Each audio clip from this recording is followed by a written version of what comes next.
नमस्कार, आकाशवाणी देहरादून से प्रस्तुत है प्रादेशिक समाचार। मुख्य समाचार।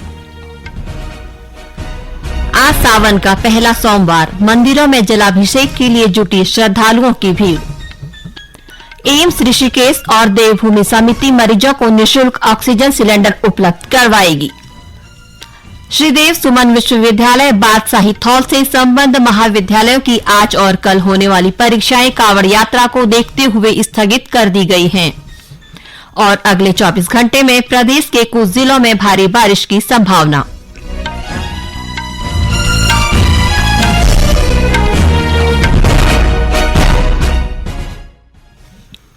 दोपहर समाचारों के साथ मैं नीता कांडपाल। अब समाचार विस्तार से। सावन के पहले सोमवार के दिन देहरादून सहित प्रदेश भर के शिवालयों में बम बम भोले के जयकारों के साथ भगवान शिव के भक्त जलाभिषेक कर रहे हैं। आज सुबह से प्रदेश के शिव मंदिरों में भक्तों की भारी भीड़ उमड़ रही है। इस दौरान पुलिस प्रशासन की ओर से सुरक्षा व्यवस्था के खास इंतजाम किए गए हैं। इधर देहरादून के टपकेश्वर महादेव मंदिर में सुबह 4 बजे से श्रद्धालु जलाभिषेक के लिए पहुंच रहे हैं। अधिमास के चलते इस बार सावन 2 महीने तक चलेगा। वहीं पर्वतीय क्षेत्र में 16 जुलाई से सावन शुरू होगा। प्रदेश में अब तक 90 लाख से ज्यादा कांवड़िए गंगा जल लेकर अपने गंतव्यों की ओर रवाना हो गए हैं। कांवड़ मेले के 6वें दिन 32,40,000 से ज्यादा कांवड़ियों ने गंगा जल भरा। इस बीच आज हरिद्वार में बड़ी संख्या में कांवड़िए पहुंच रहे हैं। साथ ही डाक कांवड़ियों के आने का सिलसिला भी शुरू हो गया है। हरिद्वार के वरिष्ठ पुलिस अधीक्षक अजय सिंह ने कहा कि कांवड़ियों की सुविधा के लिए मेला क्षेत्र में सभी व्यवस्थाएं चाक चौबंद हैं। ऑक्सीजन की कमी के कारण एम्स ऋषिकेश में भर्ती होने वाले मरीजों को अब घर पर ही ऑक्सीजन सिलेंडर की सुविधा दी जाएगी।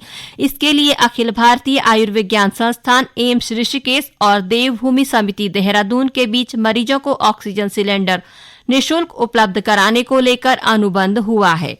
संस्थाओं के बीच हुए इस अनुबंध में यह भी तय किया गया कि गंभीर स्थिति में मरीजों को उपचार के लिए एम्स में बेड भी उपलब्ध कराए जाएंगे। गौरतलब है कि एम्स ऋषिकेश उत्तराखंड राज्य व समीपवर्ती राज्यों का सबसे बड़ा हायर सेंटर है। ऐसे में कई बार महज ऑक्सीजन की कमी वाले मरीजों को भी एम्स में भर्ती किए जाने से अन्य गंभीर मरीजों को दाखिला नहीं मिल पाता। देवभूमि समिति को एम्स की ओर से इस तरह के मरीजों के लिए 100 ऑक्सीजन सिलेंडर सिस्टम उपलब्ध कराए गए हैं। ऑक्सीजन संबंधी जरूरतमंद मरीज इस सुविधा को घर बैठे निःशुल्क लेने के लिए देवभूमि समिति वाणी विहार अधोईवाला देहरादून से दूरभाष नंबर 09149133650 और 0895428727 पर संपर्क कर सकते हैं। ऊधम सिंह नगर में बकाया भुगतान समय पर होने पर गन्ना किसानों ने खुशी जताई है। जिले में इस बार 26,714 हेक्टेयर कृषि भूमि पर गन्ना लगाया गया था, जो पिछले साल की तुलना में 2,147 हेक्टेयर अधिक है। सहायक गन्ना आयुक्त कपिल मोहन ने बताया कि भुगतान में देरी की शिकायत को इस बार दूर करते हुए गन्ना किसानों को सारा भुगतान समय से कर दिया गया है।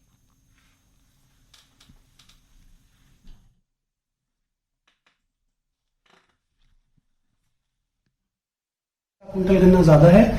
इससे पिछले सत्र में हमने 115 लाख कुंटल गन्ने की पिराई करी थी और जो इस सत्र में हमने 134 लाख कुंटल गन्ने की पिराई करी है, उसका जो भुगतान हम लोगों का बना था वो भुगतान था 47,129 लाख रुपए। तो समस्त का समस्त सारा भुगतान समितियों के माध्यम से हमारे कृषकों को किया जा चुका है। सहायक गन्ना आयुक्त ने बताया कि गन्ने की खेती को बढ़ावा देने के लिए लगातार प्रयास किया जा रहा है। इससे जिले में गन्ने की खेती का क्षेत्रफल बढ़ रहा है। जैसे वर्ष हमारा पिछले 3 सालों में जो गन्ने की बढ़ोतरी हुई है वो लगातार 23,807 हेक्टेयर से बढ़ते हुए आज 26,714 हेक्टेयर पर हम लोग पहुंच चुके हैं। इस वर्ष से पूर्व वर्षों में भी हमारी 9% की वृद्धि हुई थी और इस बार अभी हमारा भी सर्वे कार्य सुचारू चल रहा है। जिले के मलसी गांव के निवासी किसान नवजोत सिंह ने संतुष्टि जताई कि समय से भुगतान होने पर किसानों को इस बार आर्थिक तंगी का सामना नहीं करना पड़ेगा।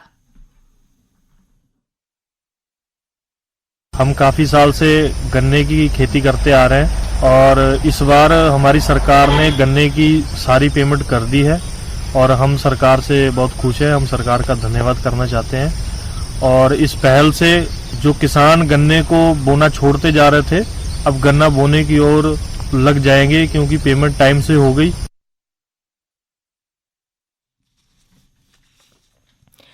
ये समाचार आकाशवाणी के देहरादून केंद्र से प्रसारित किए जा रहे हैं। ताजा समाचार के लिए आप हमारे फेसबुक पेज आकाशवाणी समाचार उत्तराखंड, ट्विटर हैंडल @airnews_DDN को फॉलो कर सकते हैं। साथ ही यूट्यूब चैनल आकाशवाणी समाचार उत्तराखंड को सब्सक्राइब और आकाशवाणी की वेबसाइट www.newsonair.gov.in/उत्तराखंड पर लॉगिन कर देख सकते हैं। श्रीदेव सुमन विश्वविद्यालय बादशाही थौल से संबद्ध महाविद्यालयों की 10 और 11 जुलाई को होने वाली परीक्षाएं कांवड़ यात्रा को देखते हुए स्थगित कर दी गई हैं। परीक्षा नियंत्रक प्रोफेसर VP श्रीवास्तव ने बताया कि हरिद्वार में कांवड़ यात्रा के चलते विश्वविद्यालय से संबद्ध सभी कॉलेजों की वार्षिक परीक्षाओं की तिथि में बदलाव किया गया है। अब परीक्षाएं 18 और 19 जुलाई को होंगी। राज्य के अधिकतर हिस्सों में हो रही बारिश के कारण प्रदेश की नदियों के जलस्तर में बढ़ोतरी दर्ज की गई है। हालांकि सभी नदियां अभी खतरे के निशान से नीचे बह रही हैं। इस बीच भारी बारिश और भूस्खलन के चलते प्रदेश के 10 राज्य मार्ग और 100 के करीब ग्रामीण संपर्क मार्ग यातायात के लिए बंद हैं, जिन्हें खोलने के प्रयास किए जा रहे हैं। इधर मौसम विभाग ने अगले 24 घंटों में देहरादून, उत्तरकाशी और हरिद्वार में भारी से बहुत भारी बारिश होने की संभावना जताई है। विभाग ने राज्य के अन्य हिस्सों में भी कहीं कहीं भारी बारिश का पूर्वानुमान व्यक्त किया है। भारी बारिश की चेतावनी को देखते हुए आज नैनीताल, उत्तरकाशी, अल्मोड़ा और देहरादून जिले में कक्षा 1 से 12वीं तक के सभी स्कूल और आंगनबाड़ी केंद्र आज बंद रहे। इधर मुख्यमंत्री पुष्कर सिंह धामी ने सभी जिलाधिकारियों और आपदा प्रबंधन विभाग को आपदा की स्थिति में राहत और बचाव के लिए तैयार रहने के निर्देश दिए हैं। उन्होंने तीर्थयात्रियों को मौसम की जानकारी लेने के बाद ही यात्रा करने की सलाह दी है। चमोली के जिलाधिकारी हिमांशु खुराना ने अधिकारियों की टीम के साथ घेस बगजी नागर ट्रैक पर करीब 16 किलोमीटर पैदल ट्रैकिंग करते हुए पर्यटक सुविधाओं का निरीक्षण किया। इस दौरान उन्होंने कहा कि बगजी ट्रैक को विकसित करने और पर्यटकों को इस ट्रैक पर आकर्षित करने के प्रयास किए जाएंगे। पर्यटन और वन विभाग के अधिकारियों को हर्बल गांव घेस से शुरू होने वाले बगजी बुग्याल ट्रैक पर मूलभूत सुविधाओं के विकास सहित ट्रैक मार्ग का शीघ्र सुधारीकरण करने के निर्देश दिए। जिलाधिकारी ने घेस गांव में शिविर लगाकर अधिक से अधिक स्थानीय लोगों को होम स्टे योजना से जोड़ने के निर्देश दिए। उन्होंने पर्यटकों को गाइड करने के लिए स्थानीय युवाओं को प्रशिक्षण देने पर भी जोर दिया है।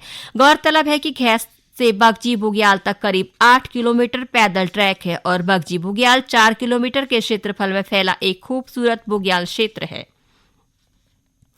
टिहरी जिले के गूलर के पास हुए सड़क हादसे में लापता 3 लोगों के लिए खोजबीन अभियान अभी भी जारी है। राज्य आपदा मोचन बल और पुलिस विभाग की टीमें खोजबीन अभियान में जुटी हैं। गौरतलब है कि परसों देर रात एक वाहन के गंगा नदी में गिर जाने से उसमें सवार 3 लोगों की मृत्यु हो गई थी और 3 अन्य लापता हो गए थे। इस दुर्घटना में 5 लोग घायल हो गए थे। घायलों में से 2 सामान्य घायलों को प्राथमिक उपचार के बाद छुट्टी दे दी गई है, जबकि 3 गंभीर घायलों का जिला अस्पताल ऋषिकेश में इलाज चल रहा है। देहरादून जिले के डाक पत्थर में यमुना नदी पर बने टापू में कुछ लोग जल स्तर बढ़ने से फंस गए। सूचना मिलने के बाद SDRF के जवान मौके पर पहुंचे और टापू पर फंसे लोगों को सुरक्षित बचा लिया। प्राप्त जानकारी के अनुसार डाक पत्थर में यमुना पुल नंबर 1 के पास एक टापू है जिस पर दैनिक श्रमिक फंस गए थे। SDRF ने वहां फंसे सभी 12 श्रमिकों को सुरक्षित बचाया। भारतीय खिलाड़ी लक्ष्य सेन ने कनाडा ओपन बैडमिंटन प्रतियोगिता 2023 में पुरुष एकल का खिताब जीत लिया है। कनाडा के कैलगेरी में कल रात हुए मुकाबले में उन्होंने चीन के ली शीफेंग को 21-18, 22-20 से हराकर यह खिताब अपने नाम किया। राष्ट्रमंडल खेलों के विजेता रहे लक्ष्य सेन ने लगभग 1 वर्ष बाद विश्व बैडमिंटन संघ के वर्ल्ड टूर का यह पहला खिताब जीता है। लक्ष्य सेन मूल रूप से अल्मोड़ा के निवासी हैं। अंत में मुख्य समाचार एक बार फिर।